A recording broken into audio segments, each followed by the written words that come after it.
Dear students,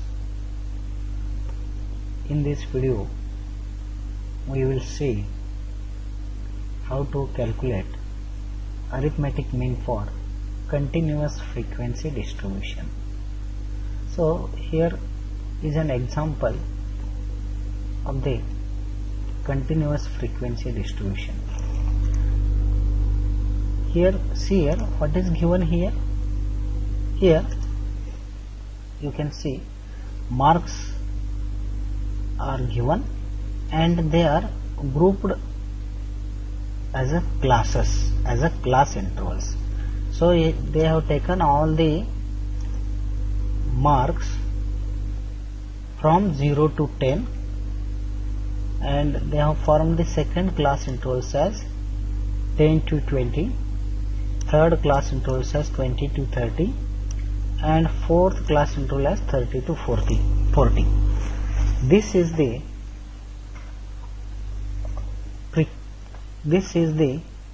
grouped data.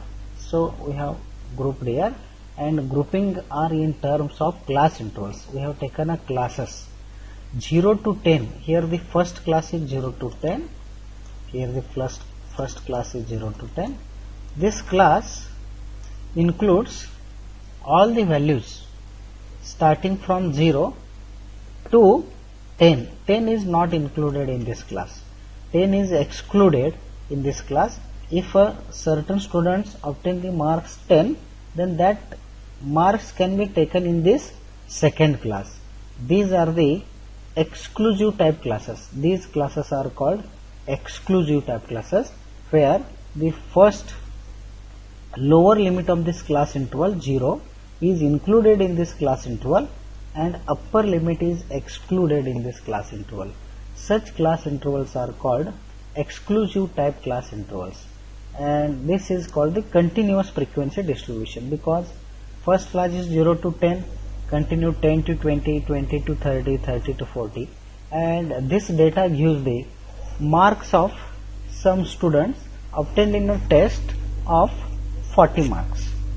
So how you can calculate the arithmetic mean for such data, such type of data, that is for continuous frequency distribution type data.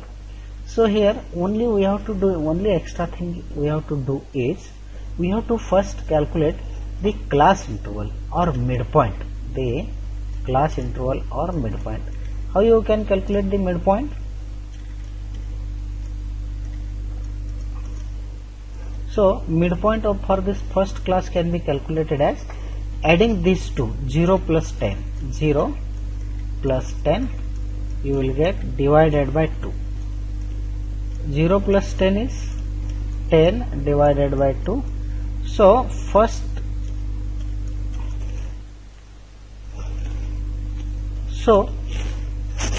this is the example we have to first calculate. What is the midpoint of this class interval? Rather taking this class interval as a whole, we have to take the midpoint of this class interval is 5. So midpoint of the second class interval 10 to 20 is 10 plus 20 divided by 2.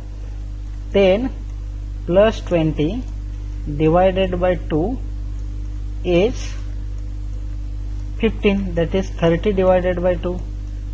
30 divided by 2, this is equal to 15. So class midpoint for the third class is 25.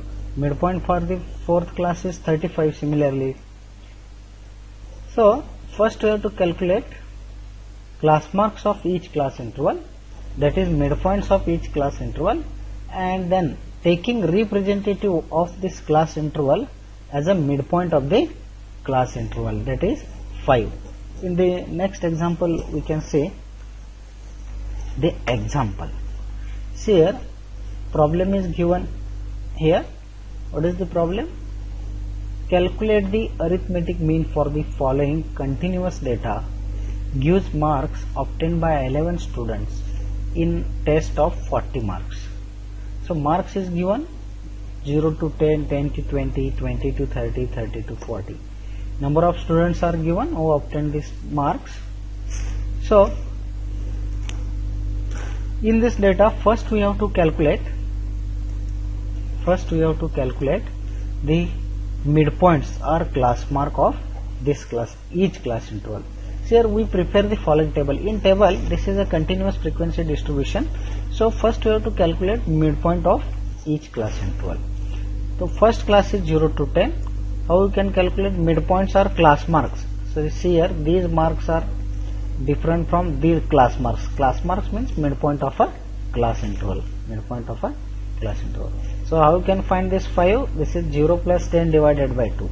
0 plus 10 is 10 divided by 2 is 5. This 10 plus 20 divided by 2 is 30 divided by 2 is 15.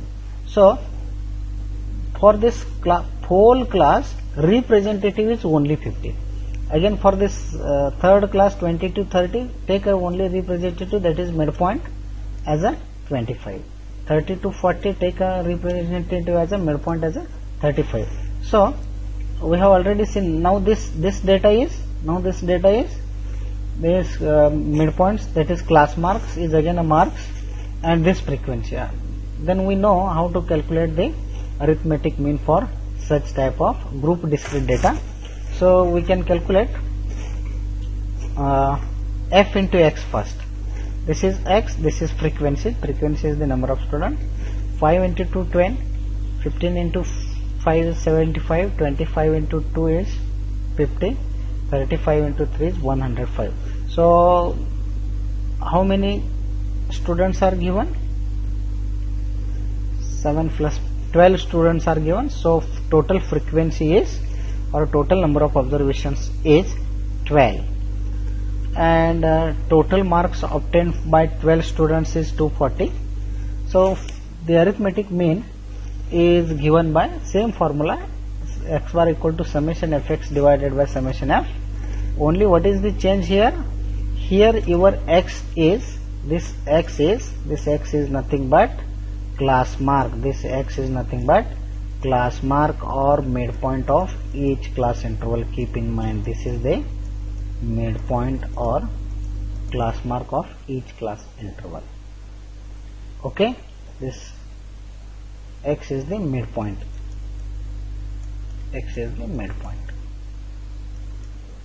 So summation fx is, for this example, is 240.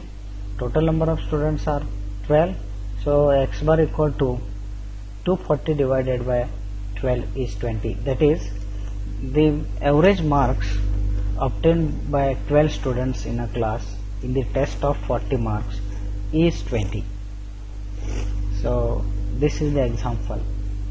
Hope you will understand. If you have any questions or problems, you can ask me. Thank you, students.